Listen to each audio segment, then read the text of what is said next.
So welcome all. We will get started. Today we are reflecting on the question of ethics in the issue of migration and immigrations.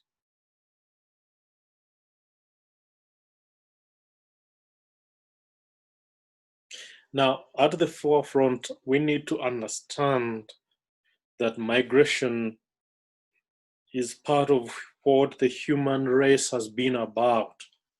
From time memorial, people move. They move to survive. They move to search for food. People move in danger of death. People move to search for opportunities in life. So generally, migration is tied to the human spirit.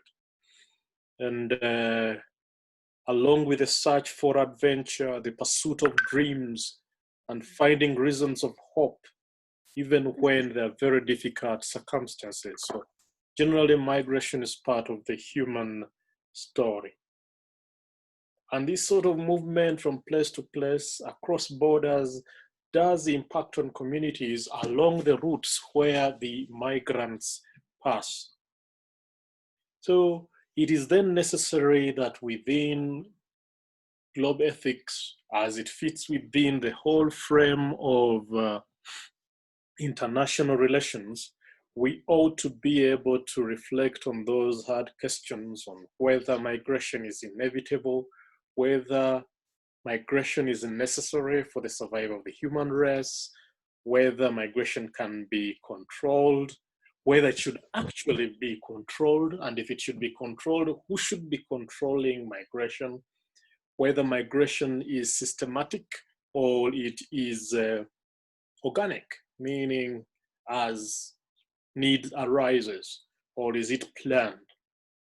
And probably whether migration responds to the planning, or are there times when migration is a product of unpredictable factors? Can you plan it, or is it always unpredictable? So when we think about the ethical issues of migration, we need to think about the context of migration.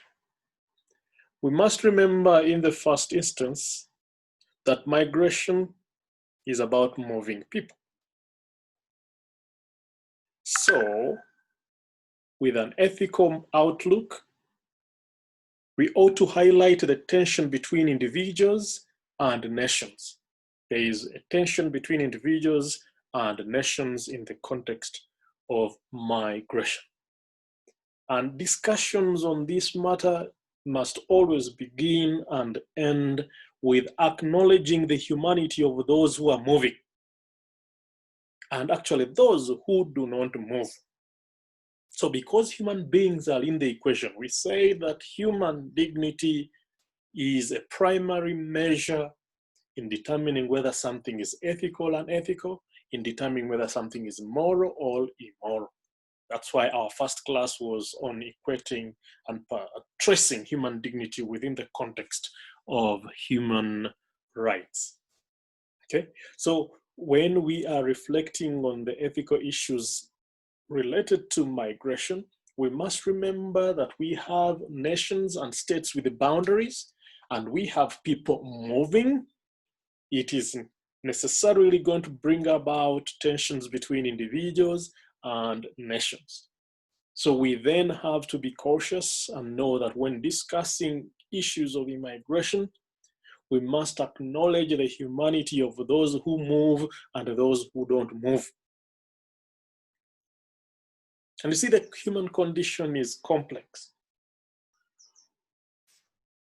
This means that also the issues for migration will be complex. The reasons for migration will be complex. So it is not useful to just simplify or objectify the issues that relate to the question of migration. Information and discussions on migrations are invited to be honest always, okay? and where the interests, agendas, and concerns of all members are affected, the mindset should be that of building a collective humanity. So the kind of ethical questions or the kind of questions that have to be responded to if we are to have an ethical mindset on these questions would be the costs of migration. And this cost is not only monetary cost, I'll go over that again. These costs are not just monetary costs, there are lives lost, usually in this process of, there are usually lives that are lost in this process of migration. So it is also a cost. We could also reflect on the financial costs, both to the migrant and to the countries involved. We could reflect on how society measures the risks and benefits of migration, whether these risks and benefits can actually be measured. We think about the nations, whether they have an ethical obligation to do the least harm to migrants when establishing and enforcing immigration laws. We also ask ourselves, how should discussions about migration be conducted? Whose voices should be included in such discussions? Okay. And it's also necessary that as we proceed to think about the question of migration, we also think about the reasons for migration. Human beings have migrated since their origin, for sure. This migration has ranged from journeys of a few miles to long travels across oceans and continents. You could blame the migration on droughts, on plagues, you could blame it on floods and other natural disasters as having the impact of triggering migration. But we also know that slavery and escape from slavery accounted for migration. Invasions, the exile have created also forced migrations. We have adventurers that have always sought new lands, sought fame, fortune, and power. So historically, people have been moving for very many reasons. The formation of empires, formation of colonies, formation of nation states have also taken people across continents: Asia, Africa, Europe, Russia, America, New Zealand, Australia, and Iceland. See, empire formations, all these have formed a basis for migration historically. But we need to ask ourselves several questions in this situation. We would be asking ourselves, what are the demographics of migration? Does it matter who is migrating and whether one person or one family is migrating as against an entire community migrating? What are the migration routes people are using? How does distance factor into the method, costs, and success of migration? So generally, if we are to reflect on the reasons for migrations, you see that totality of familiarity with reasons people have moved in the past and the kind of questions that have to be measured if you are to reflect on the question of migration today.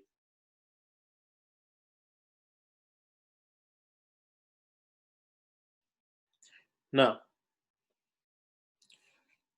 the traditional explanation for migration usually point to what we call the push and pull factors. This debate continues today in public policy circles with a focus on the pull factors, such as family. You can be pulled to move because of family. Pull factors such as employment and public benefits. But there are also push factors such as poverty, conflict, and disaster. Okay? So when you're examining why people are moving, you would find that they moved because of a pull factor, attractive factors that led them to move, or push factors, things that chased them away from where they would ordinarily have continued to live. Now, with the exception of human trafficking, and that will be the subject of our discussion in the following class, with the exception of human trafficking and refugee flight, migration is generally viewed as a choice. So the push and pull theory of migration looks at individuals and their decisions to migrate. And we'll be asking ourselves in this case, who is choosing to move and who is deciding to move? While in some cases the migrant may have freely chosen his or her journey and destination, could the reality be much more complicated? We also ask ourselves, could there have been forces that are pushing the migrant to leave his or her community?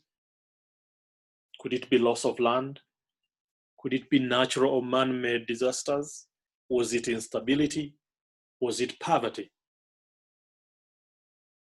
Could there have been forces pulling the migrant to certain destinations such as family ties, romantic relationships, opportunities to pursue a field of study, or opportunities to move to another socioeconomic level? Is it possible that economic and political policies and actions of the local government, neighboring governments, or superpowers may create a domino effect that results in decisions to migrate? So these are the kind of questions you would be asking yourself when it gets to examining the reasons for why people move. I would like, we are not so many on the platform, I think we are around 12. I'd like you to get into the chat room and tell me, the statement is, I have a relative or friend who has left for Europe or the United States in the past 10 years. I have a relative or friend who has left for the United States in the past 10 years. And you just type, yes, I do, no, I don't. Just get into the chat room and let's see how that turns out. Okay, we have 2 yeses so far. Yes, yes, yes.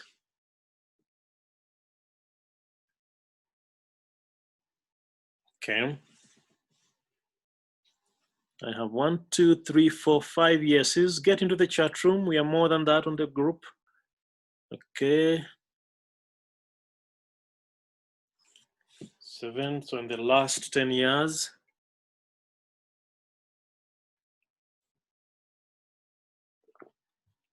Okay.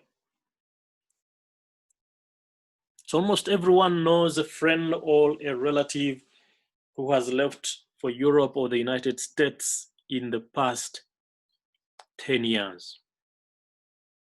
The next statement is, these people intend to live in Europe or the US.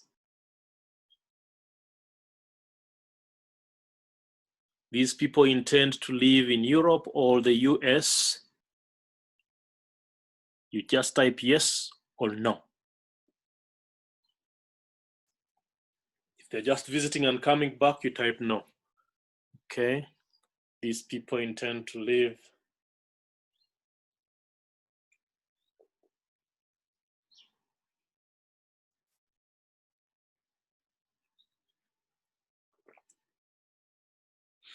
Okay.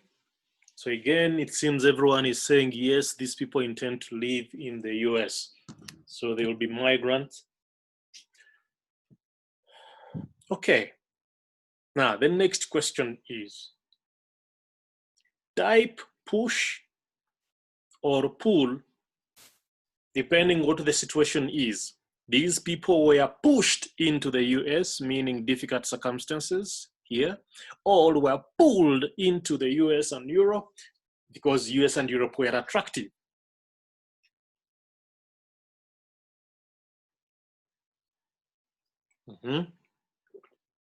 Okay. So the general mood is pulled. Okay. Okay. All right.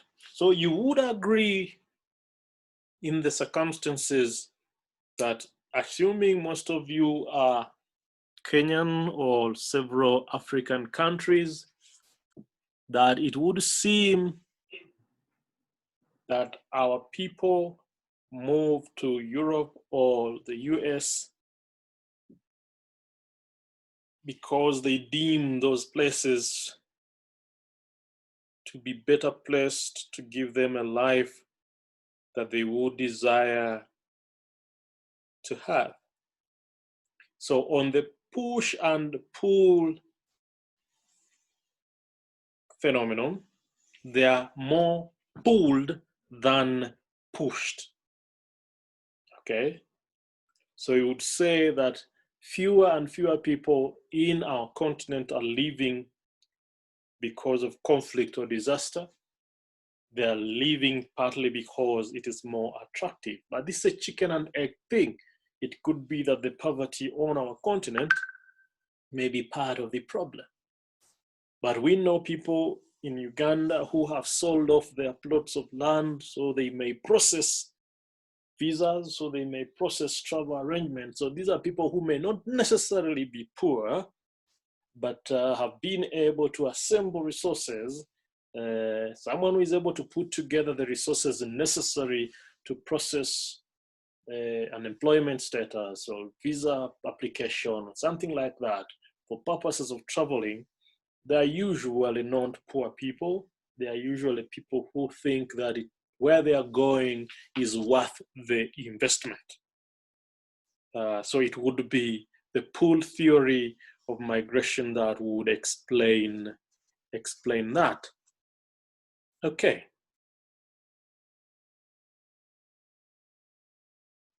Now we have a few theories of migration. And Peter Stolker describes migration theory in terms of individual approach, structural perspective, and networks or systems theory. So it could be individual approach to migration, the structural perspective to migration, the network perspective or systems theory. Now, the individual approach on migration focuses on individual choices, just as we've just raised the question earlier. Okay, focuses on individual choices, including sometimes family choices or group choices. It is also labeled the human capital approach. According to Stalker, because it is looked at in terms of education, it is looked at in terms of skill and health investment in persons. Now, those of you who've tried to check on the travel arrangements to Canada, the green card of the US, skills are an important component. Skills are an important component if you're to get migrant status there. Now, the structure approach, the other one was individual approach. The structure approach deals with influences that are more socio-economic or political, such as population pressure and unemployment.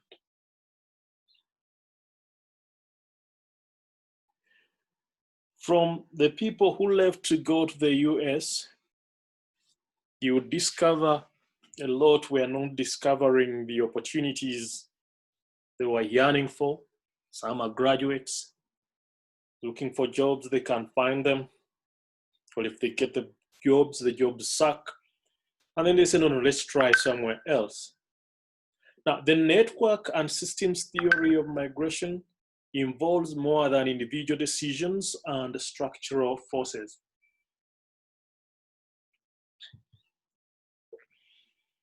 Okay? It would combine movement of goods and capital with political and cultural elements.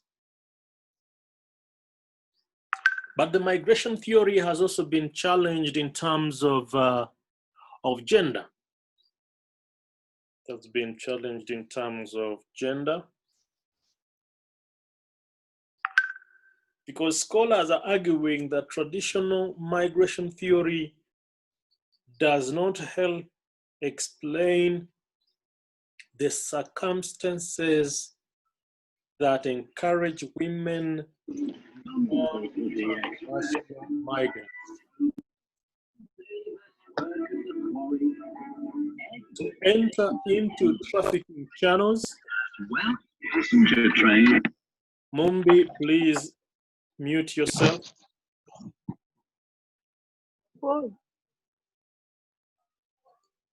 Yeah, so you see, we are discussing the question of gender, and we are saying that scholars have argued that traditional migration theory does not help explain the circumstances that encourage women to become transnational migrants. It does not explain what encourages women to enter into trafficking channels or to seek refugee resettlement. According to these scholars, gender influences the migration process. In particular, pre-migration, transition across state boundaries, and the experiences in the receiving country. One would then ask that what are the political benefits to each side of the immigration debate? Is it ethical to use immigration as a political tool, whether to denounce human suffering or to promote national security so as to gain political capital? I hope you're aware what happened in Turkey when it asked to receive over 2 million migrants, or refugees, so to say, and keep them in its borders, but then began using those refugees in its borders as a bargaining chip towards Europe. You either toe my line or I release these 2 million fellows into your borders, okay? Should theories of migration incorporate cultural diversity, including gender, ethnicity, and economic status?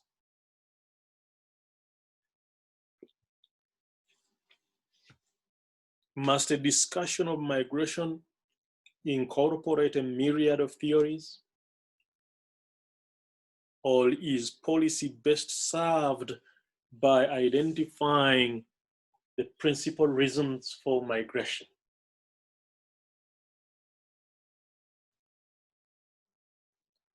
What are those principal reasons? And from whose perspective do we look at those reasons for migration? These theories, individual, structural, network, okay? How do these theories dictate current migration policies? You need to know that one of the reasons the British, or the Brexit occurred, let me say that, one of the arguments was by UK being part of the European Union, a number of migrants came from the East, Slovakia, Czech, Poland, wherever, came into the United Kingdom following family or seeking adventure, having come from a poorer nation, so to say. They were willing to take up jobs at far lower than the recommended daily wage. In the process, employers found migrants more employable than the non-migrants. So it shot up the question of unemployment. So they began reconsidering whether actually the EU is a good deal for the British. Of course, many other reasons abound, but migration was one of the arguments raised by those who pushed for the Brexit. So, because of the complexity of migration and always explaining it within the push and pull factors framework, we have other scholars who point to a more complex set of factors that would affect migration and immigration. Sometimes migration is addressed in terms of broader forces, such as structural or social factors. Some would argue that the reality is much more complex, so to say. So for anyone who is opening their mind on the global issues associated with migration, the ethical issues associated with migration, you would have to reflect on how important it is to fully comprehend the reasons for migration. Can studies of migrations and the statistics on migration accurately explain the reasons for migration?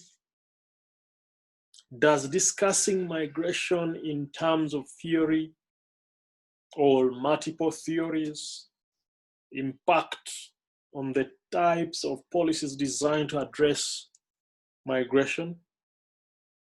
How can studies and statistics focused on defining the factors that motivate and impact migration, for instance, best serve policymakers?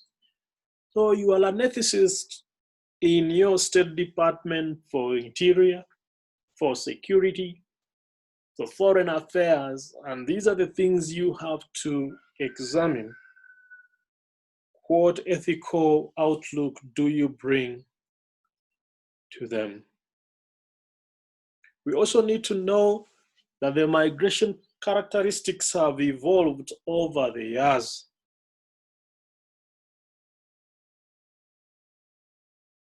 Globalization, which is frequently viewed in economic and environmental terms, has a big role to play. Goods and services move easily across regions and national boundaries. And because of this growing interdependence, at least at the economic level, some would argue that it is only natural that people, that is labor and the human resource, would follow capital. And wherever that might take them.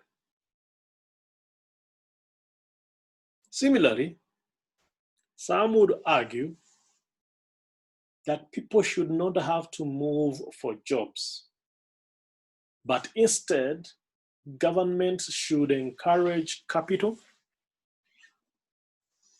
That instead, governments should encourage capital to remain in the nation and should protect jobs for the citizens.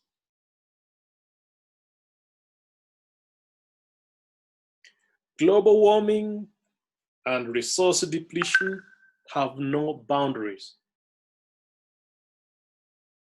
And some would feel that these environmental issues cannot be addressed by nations when they act in their individual capacity as nations or states. So, those who hold this view would argue that the movement of people around the globe becomes a province of the world, becomes a matter of the world as a whole to tackle, not that of individual nations. Should Germany suffer with migrants alone? Should Italy struggle with the migrants alone? Should France struggle with migrants alone? Or should it be the entire globe reflecting on this question of migration? Others would believe that in order for countries to protect their environment, they need to restrict migration. What are the implications of restricting migration?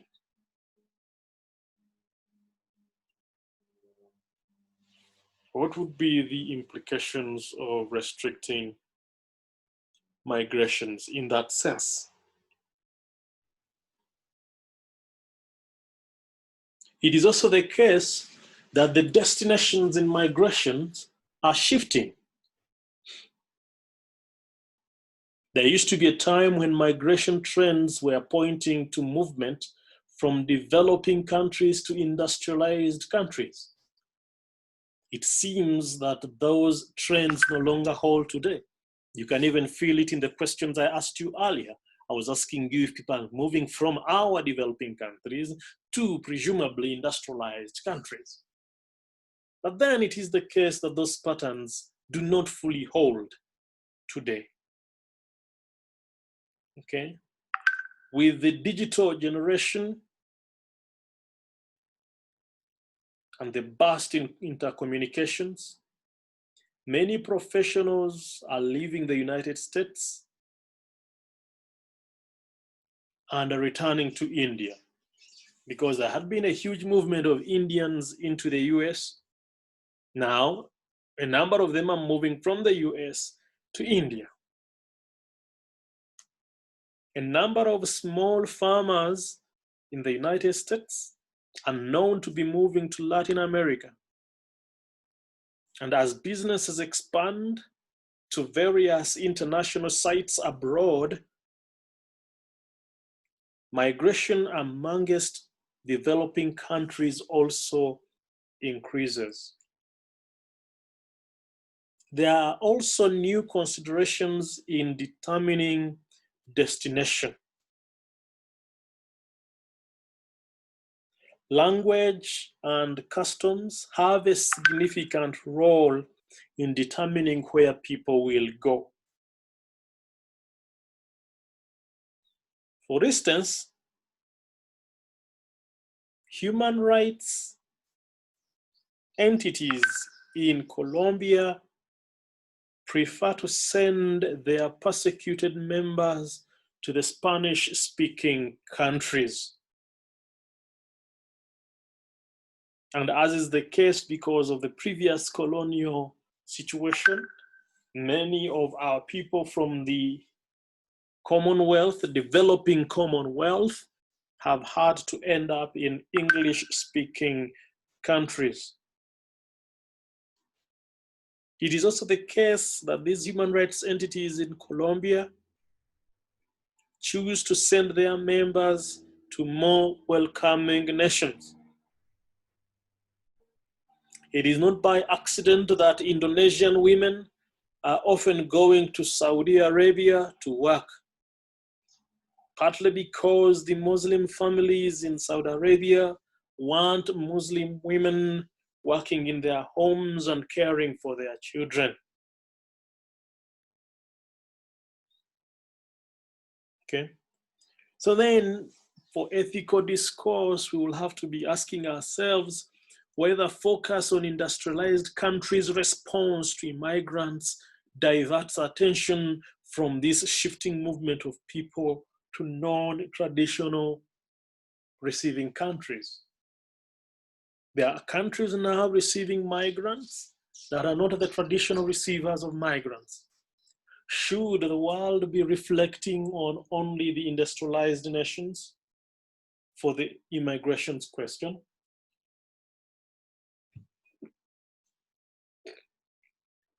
And for sure, just as the patterns of migration are shifting,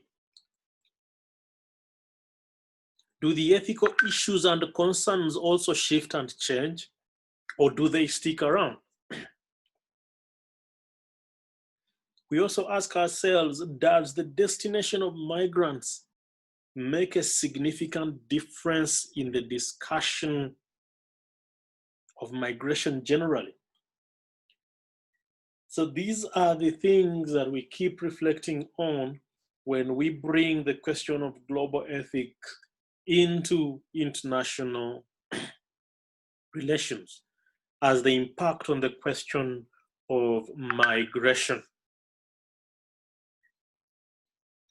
Now, ethical issues also will pop up in the methods of movement. Now, many methods of migration are similar to the ancient methods of travel. You see, people continue to migrate on foot. Others will use rickety boats across the Mediterranean with all the risks involved and the deaths. But there have also been movement of people through shipping containers and trucks. Kenya alone has been a transit route for people heading down to South Africa from Ethiopia. There's quite a huge Ethiopian population in South Africa. So friends and family usually try their way down to South. And Kenya has always been a transit route in that movement.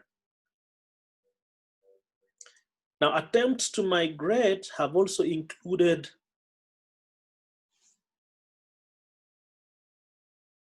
young people hiding in the wheel wells of airplanes. Ships and airplanes account for much of the migration that occurs legally across borders. The method of movement means that migration can take place at a much faster rate.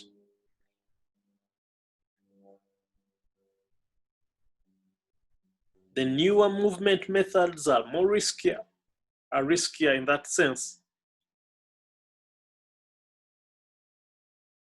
As movement begins to be restricted by the building of walls and the increasing technology, people would then turn to those who are sophisticated in organizing the migration. And this borders on human smuggling. Okay, the smuggling of migrants. These sophisticated fellows would help in moving the intending migrants across borders. And this reality would increase to vulnerability of the migrants to human trafficking. Okay, there's a very thin line between human smuggling and human trafficking. There's quite a thin line there, but it would be an exposure to the vulnerability of being trafficked when an intending migrant chooses to get the services of those allegedly sophisticated smugglers to help them cross borders and barriers. People find themselves in situations of debt bondage.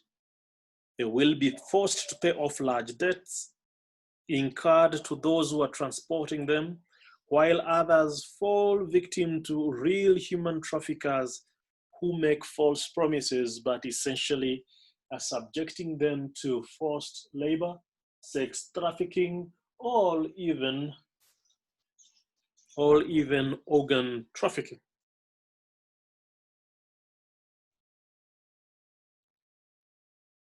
So again, we also have to reflect on the ability to adapt to changes in migration. The growing interdependence of economies regionally and globally is a good predictor that migration will not be stagnant and that it will flow increasingly more complex patterns. Now, some might argue that this is a positive trend, while others disagree and would actually argue that the use of national resources to stem the tide of globalization in order to protect the integrity of nation states, their boundaries, and their economies is a superior cause.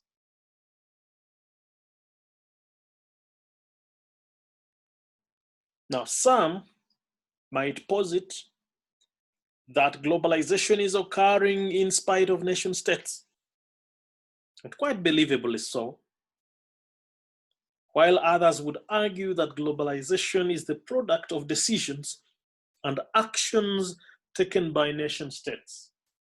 That's important to reflect on. Is it the case that globalization is occurring in spite of nation states?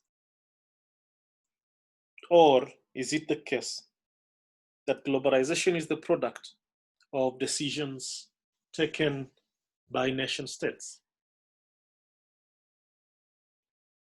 We are busy building a regional bloc in Eastern Africa, East Africa.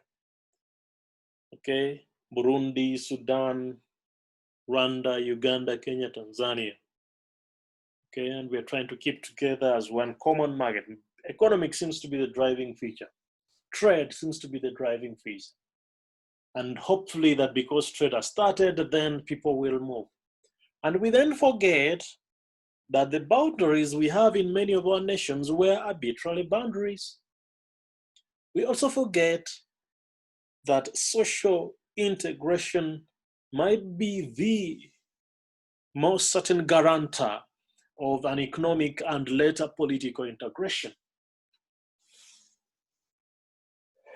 Any of you who are not Kenyan would know that when you talk to people who are above age 60 and you told them you are not Kenyan, but you are in any of these countries that were originally Commonwealth or originally East African community, these older men or women would tell you a certain part of your country that they have worked in or lived in, or a certain category of non-Kenyans they have lived with in the past that were in Kenya by virtue of employment.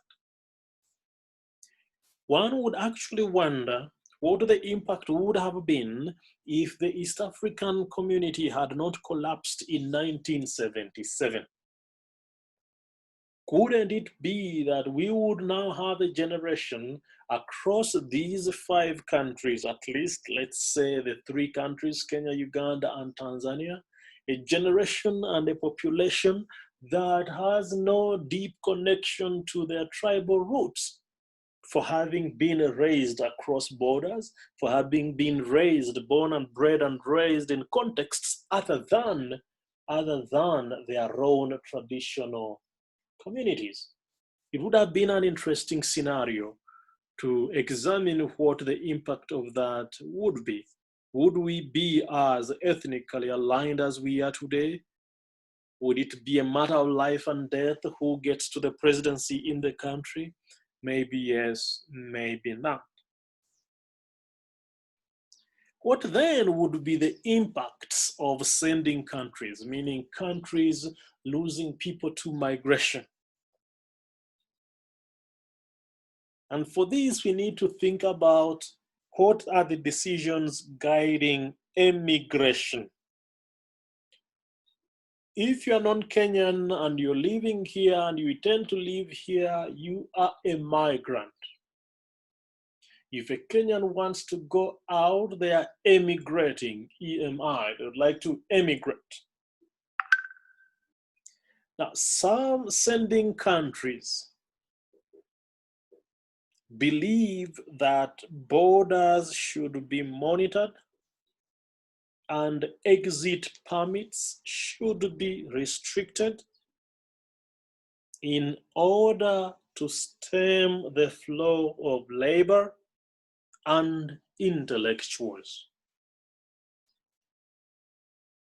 Other sending countries choose to actually offer incentives to those who are pursuing overseas employment and travel, trying to keep them home. Sending countries also struggle with issues of citizenship of their nationals who adopt a new country. We have countries such as Mexico and Ireland that recognize dual or multiple citizenship. Kenya recognizes dual citizenship. Uganda recognizes dual citizenship. Rwanda recognizes dual citizenship.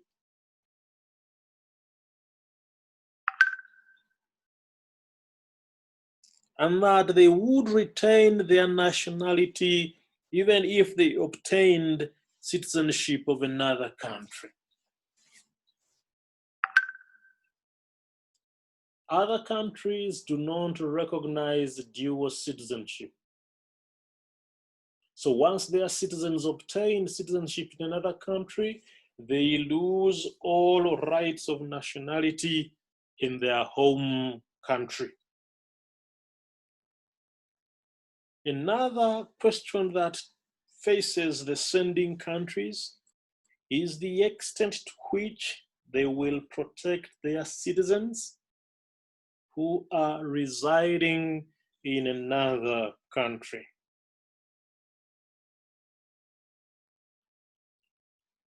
For sure, there are rights of embassies to protect and advocate for their citizens in another country.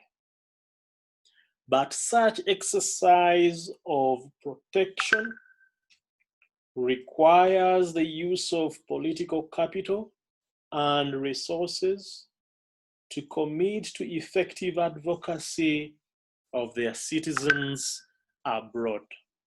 Many of you doing international relations will likely end up as career diplomats if you choose to do diplomacy at postgraduate level, or if you get admitted into the diplomatic corps of your countries. There is a general situation in which embassies and representatives of governments in foreign missions tend to be there for their own survival as individuals and rarely deeply interested in what is going on with their citizens in those countries. Situations where they would be reaching out and helping influence how their people are treated, secure more jobs for their people, secure more business relations for their people. So yes, it takes an ethical thought. And we would be asking ourselves, is it unethical for a sending country to disregard the risks and dangers that migration poses to its citizens because the country has a stake in future remittances that its citizens are eventually going to send home? Because this is practically happening. I think the remittances in Kenya are number 3. In Uganda, remittances from Ugandans abroad are number 2. You'll check any African nation and you'll see that. You'll see many countries that the families that have been able to get out of poverty in a dramatic way, when you trace, you'd find there is an uncle, there is a cousin, there's a brother, a single one who has been able to go and earn elsewhere. So these remittances are a key thing in many in the developing world, and states are recognizing it. I can tell you that Uganda and Rwanda took a decision to grant dual citizenship to its nationals, mainly because of recognizing the remittances that were coming from these people that were working in foreign nations. So we then ask, what ethical obligations, therefore, do sending countries have to stop human trafficking or to protect citizens in transit? Is there a way in which nations can moderate, can monitor the movement of persons in a manner that is consistent with human dignity and protecting them from exploitation? Since it is the case that especially the developing world has an economic interest in sending its people abroad. The Philippines has been one of the most popular labor exporters across the globe.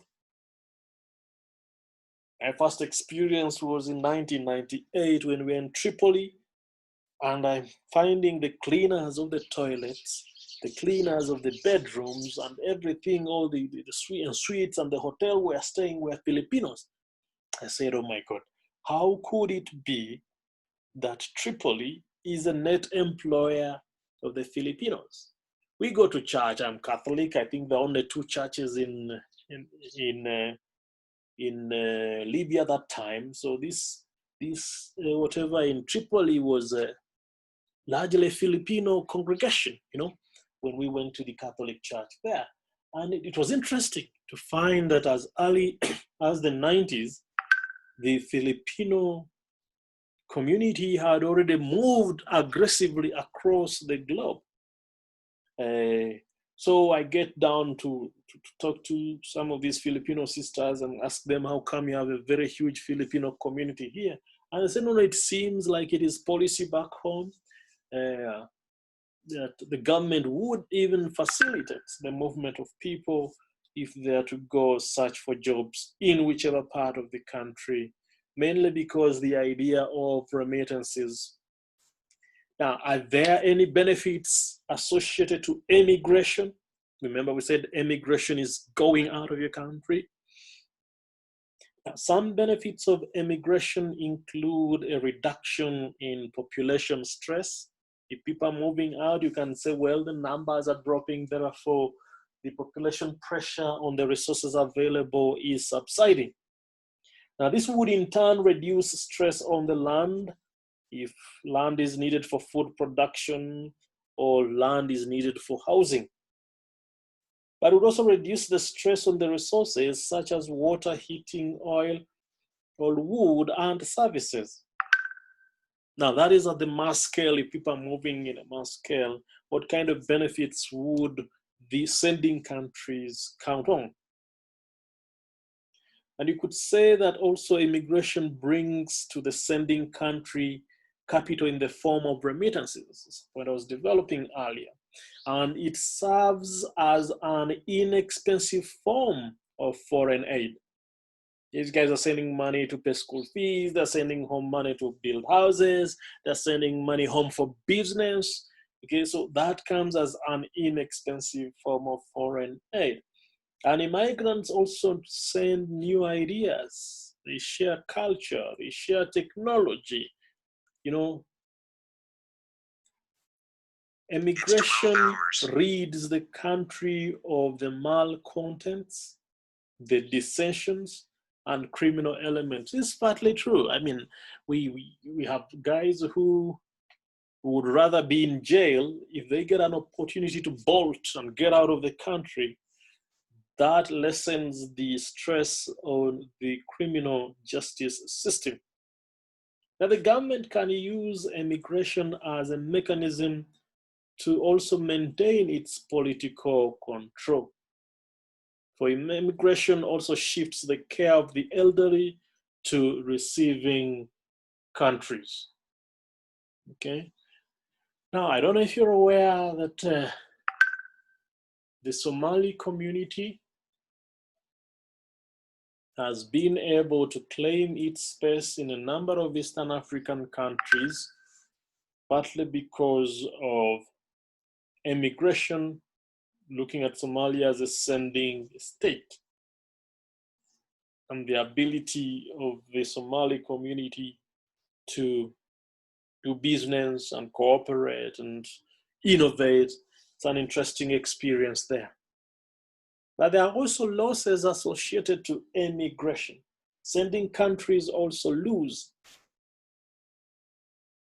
the energy and strength of young people are often lost by the sending country through the processes of immigration. There are some countries that now have ghost towns. In countries like Mexico, you know, this Trump wall that he's building is also good for the Mexicans, because we have ghost towns in Mexico where the only residents for most of the year would be women, young children, or older persons. Many also decry the brain drain that occurs with immigration. I can only suspect that a number of you here, as soon as you graduate and an opportunity pops up, you will be exiting your country.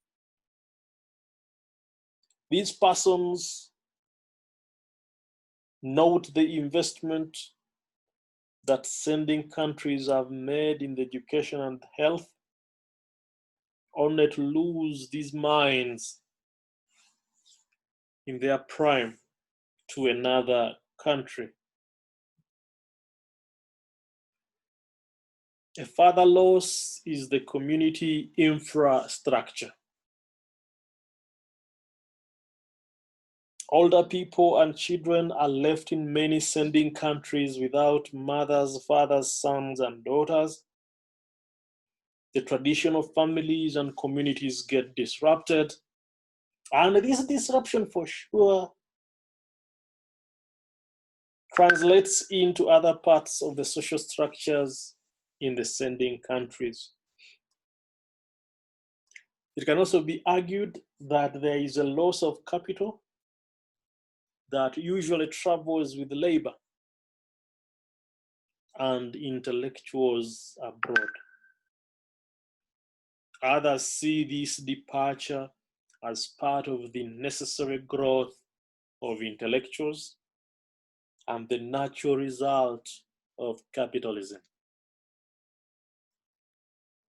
So that's about the question of immigration.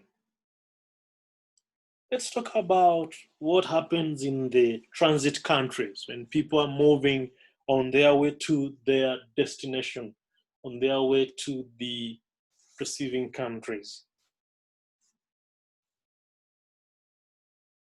Now, countries of transit also face important decisions in the face of migration.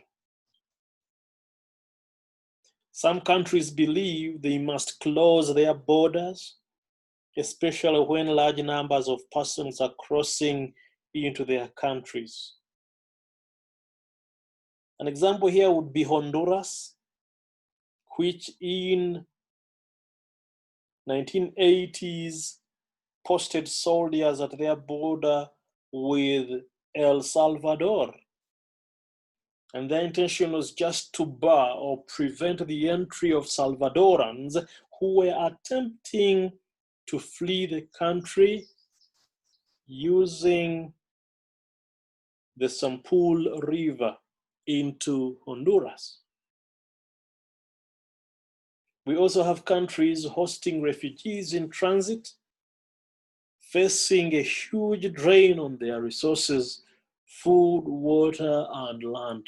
I think the attempt by Kenya sometime to close the refugee camps was using this very argument of the strain that they were facing, even though the Ministry of Interior was also trying to implicate the refugee community into the terrorist attacks that had been going on then.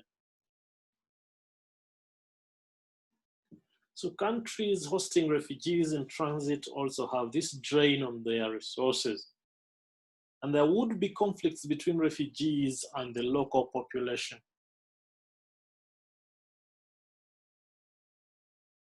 They are also forced to deal with incursions by armed groups who are pursuing refugees. So countries that are being transit countries can suffer incursions from armed forces who would be pursuing the refugees. A number of incursions were made by Rwanda into the Congo after the genocide,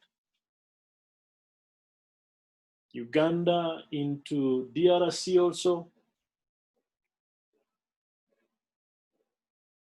So then it becomes necessary to have safe third country policies that would generally provide that the country of last presence of a refugee, for instance, will be the country responsible for that refugee. Not all countries close their borders to refugees. Many welcome and attempt to assist them even when facing shortages of food and water for their own people. In other circumstances, we know that transit countries welcome visitors because of the money they spend in the country while in transit. And this money is expected to help the economy of the transit countries.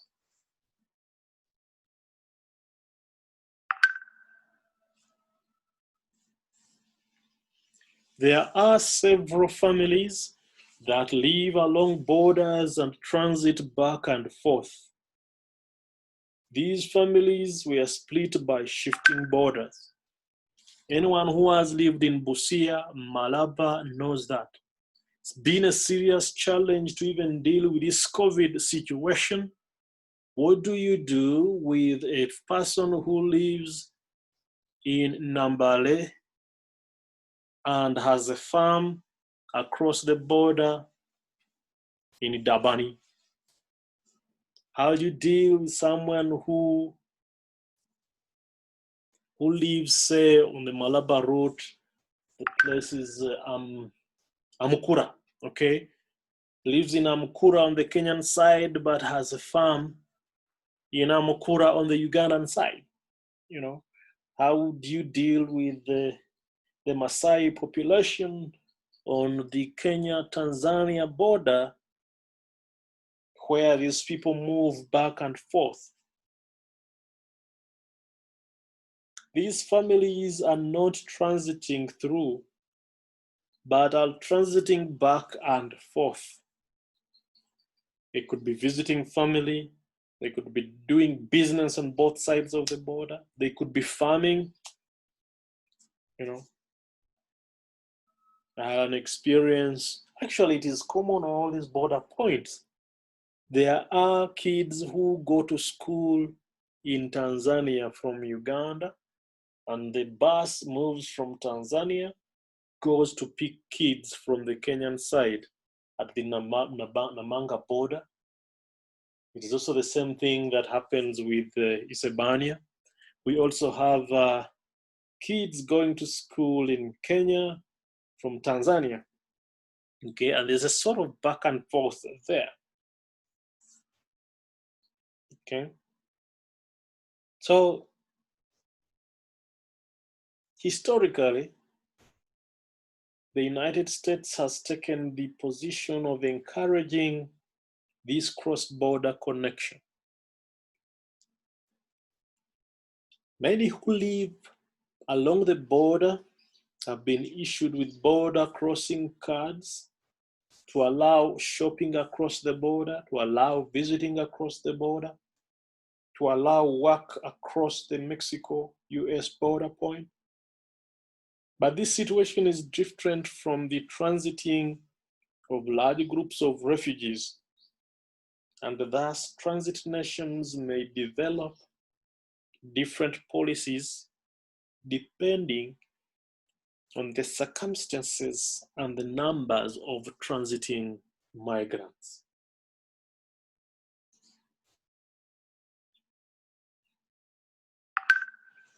What then would be the benefits of transit migration?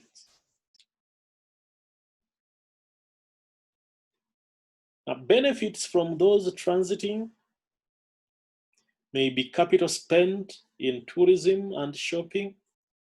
Some other benefits include labor provided to local merchants and farmers. For families with members who live on both sides of the border, the benefits can include strengthening family ties. The transiting migrants are not likely to need long-term services, such as retirement benefits or healthcare or schools. The migrants also bring technology and products with them, and they may leave them en route. Therefore, countries of transit may encourage people to visit them en route to their final destination. Okay. So, but there are also losses associated to transit migration. The cost of services and stress on the land for long-term transiting populations, such as refugees, may put a strain on the countries that host them. Those of you who are familiar with the situation we had in the Chad, Darfur, and Sudan, Chad was hosting and caring for refugees from Darfur. Long-term population increases displaced local populations and encroached on local land and water. There is a cost to ensure the safety of transiting populations.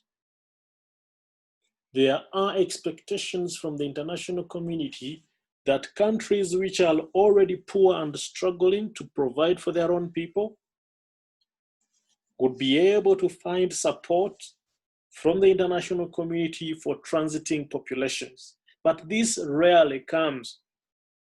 Some transiting countries actually view this migrating population as violating their national sovereignty and would do everything to close borders or remove people in transit from their land.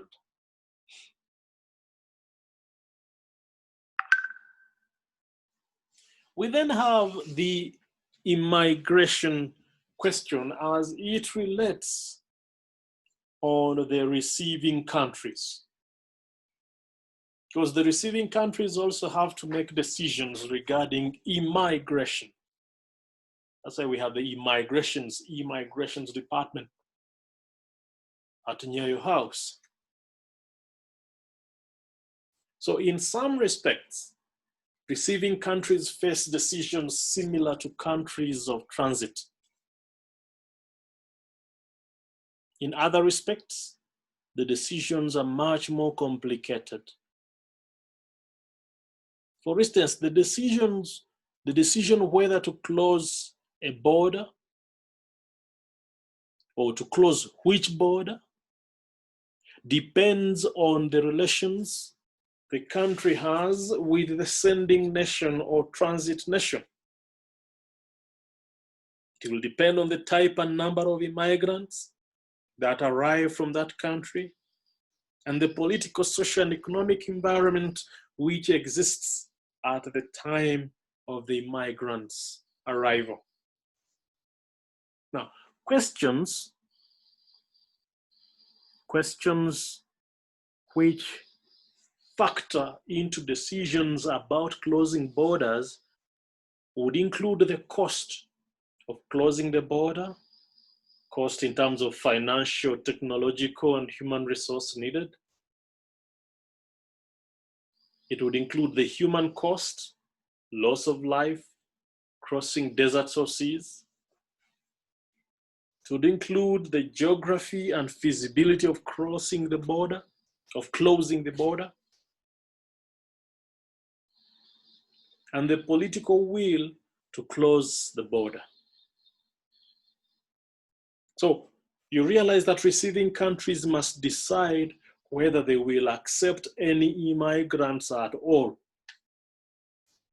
If they choose to accept immigrants, but with limitations, then they must decide which immigrants will be given preference by ethnicity, by education, by skill, by family, as in presence of the family in the receiving nation. So we then ask how many migrants will be allowed to enter over what period of time and what process will be used to facilitate that migration.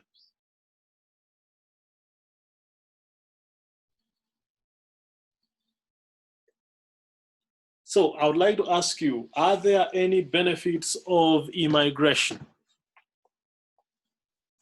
Many of the people you have said were pulled into the US or into Europe. This question is asking, is Europe or the US benefiting anyway by the migration of your brothers, sisters, or friends? Can I hear someone? Do the receiving countries benefit anything from the migrants?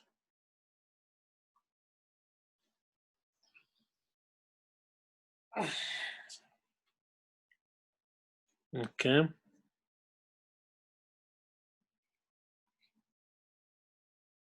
The chat room is empty. Diana, yes to what? Please elaborate. What do the nations benefit? What do the receiving nations benefit? Okay, these guys go and work and pay taxes.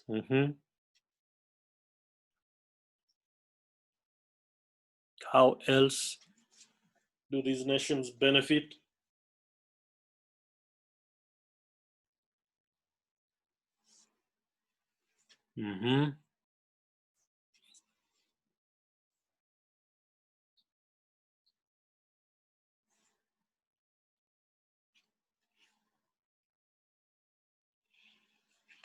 Okay. So the benefits of immigration include the influx of labor, influx of capital, and innovation. And many countries find that new immigrants are willing to fight and die to protect their new homes, and so incorporate new immigrants into their military. New immigrants bring enthusiasm, energy, and culture to share with those already living in the country. They pay taxes, which support services to those living in the country. Immigration also unites family members and promotes more stable families and communities.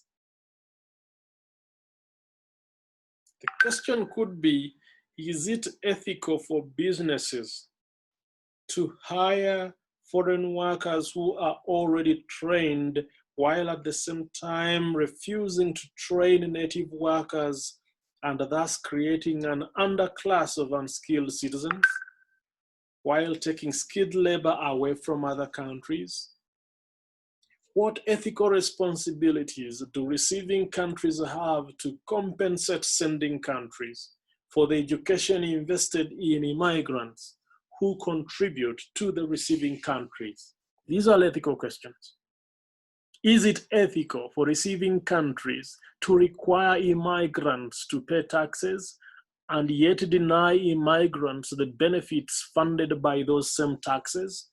You know, immigrants have a limit. They may not necessarily, depending on which country, have social benefits. Okay, but as they work, they are paying taxes. As they work, they are paying taxes. I don't know how many of you are not Kenyan, but there is a situation where non-Kenyans cannot borrow money via the M-Shwari platform. I think even the KCB platform. Okay, yet they are taxpayers, yet they are using these phone lines and they are making money for these companies by using the lines, but they cannot benefit from the M-Shwari loans or even KCB loans. Can receiving countries in good conscience encourage migrants to leave their countries and therefore hindering the development of those countries? These are the kind of questions we deal with when it comes to the ethical implications of migration.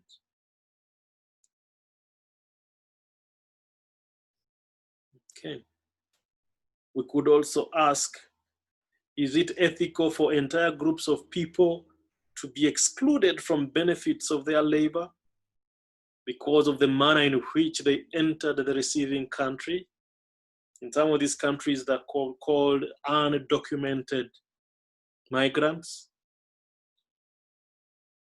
Can receiving countries ethically deny health, education, and other basic necessities to persons within their borders, whether the persons are present lawfully or unlawfully? Quite a number of questions they are raising, questions of ethics. Is it ethical to deny some family members the right to immigrate or to join citizen family members just in the name of immigration control? Trump has been challenged on this. He's separated children from parents in this process of border and immigration control. So there have been several responses to this question of immigration, things like the justice system, social benefits. And this discussion of social benefits often occurs in the context of cost-benefit analysis. They will be asking, for example, how much will the programs cost the taxpayers and how much will be gained from them?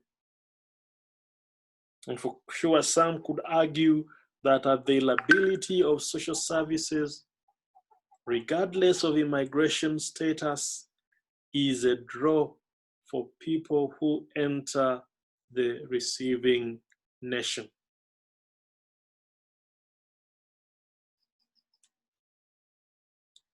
See, availability of social services. Some people don't mind being undocumented migrants, provided they're able to benefit from the social services available in the country. These persons believe that social services should be restricted or denied to those entering the country illegally and to recent immigrants, so as to discourage immigration for purposes of receiving benefits. They state that a nation cannot financially take on the burden of caring for large numbers of immigrants. Others point out that immigrants, whether they have entered legally or not, pay taxes, and in this sense, they contribute to monies available to pay for these services. It is also argued that immigrants are generally younger and healthier and are less likely to need social benefits.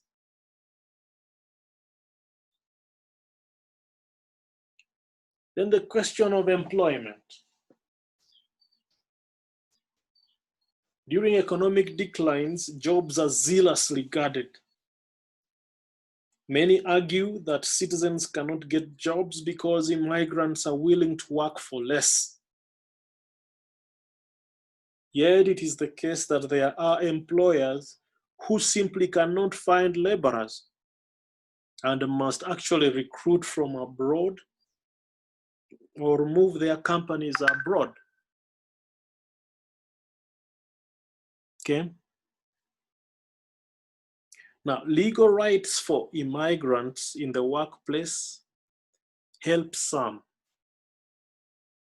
but many do not know their rights or are too afraid to exercise them. While one could argue that immigrants should not be encouraged to work illegally by providing such workers with employment rights, others would point out that creating an underground, unequal labor force only undermines the rights and protections of the workers.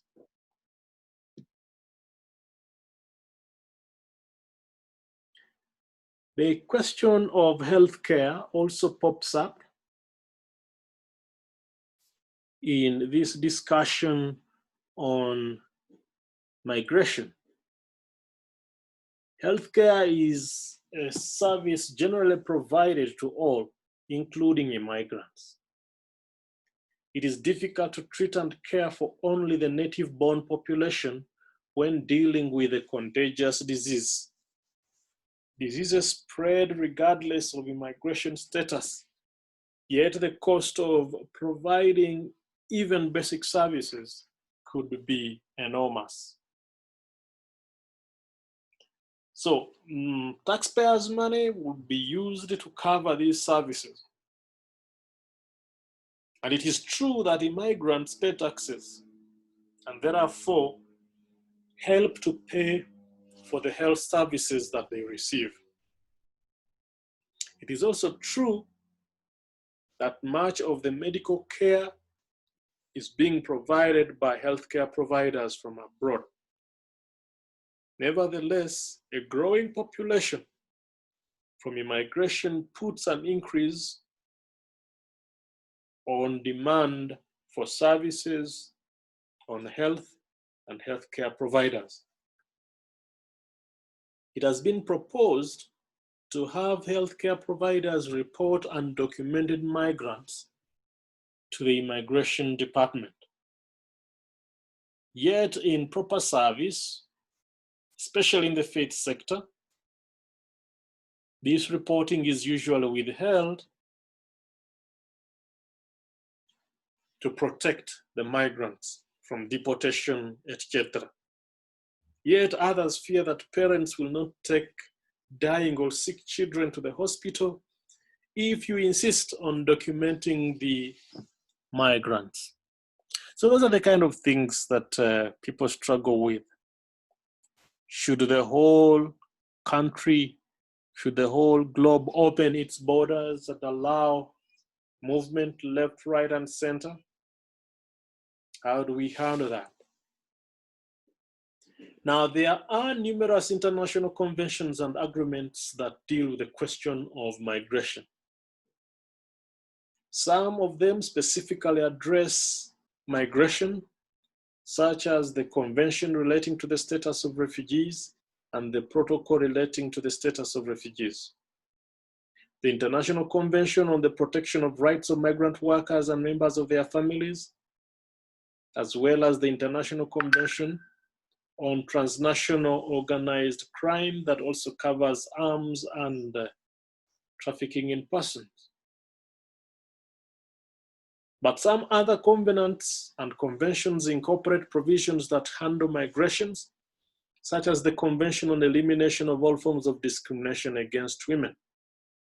And there is a general belief that these conventions and agreements should influence laws and policies in the home countries and also guide the processes of enforcement with regard to immigration. So some international standards have been set to help deal with this question of migration, which when followed, one would say, would allow for a sort of ethical approach to the question of migration, immigration, and immigration. Okay.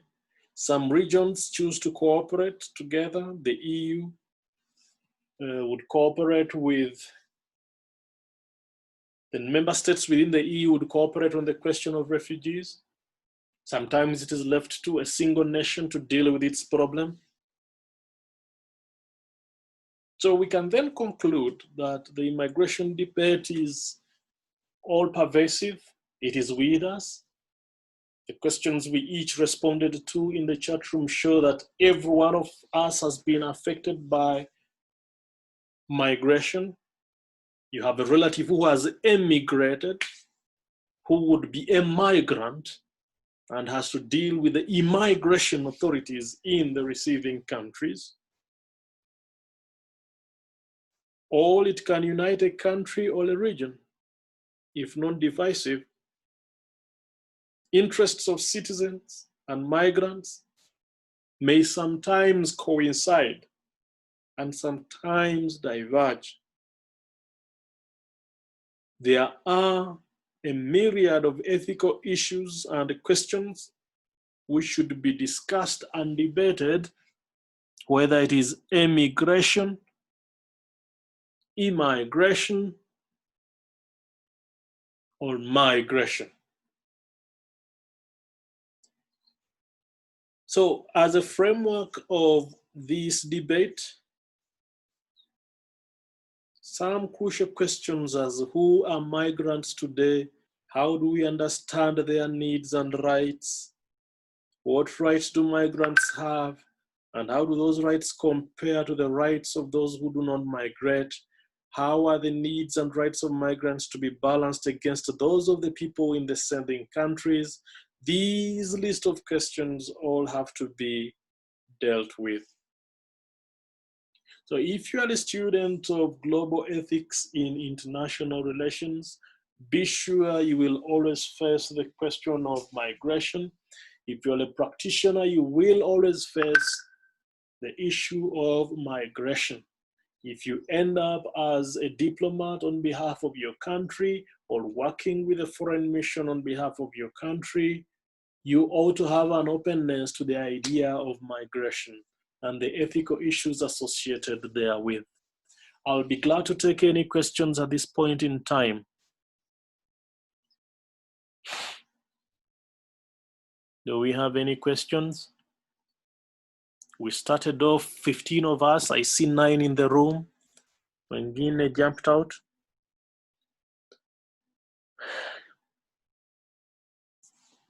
Do we have any question? We've been at work for the last 1.5 hours.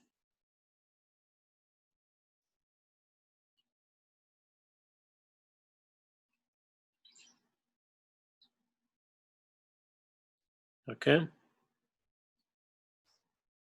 What does the silence say? That either you understood everything or you understood nothing, or none of the above.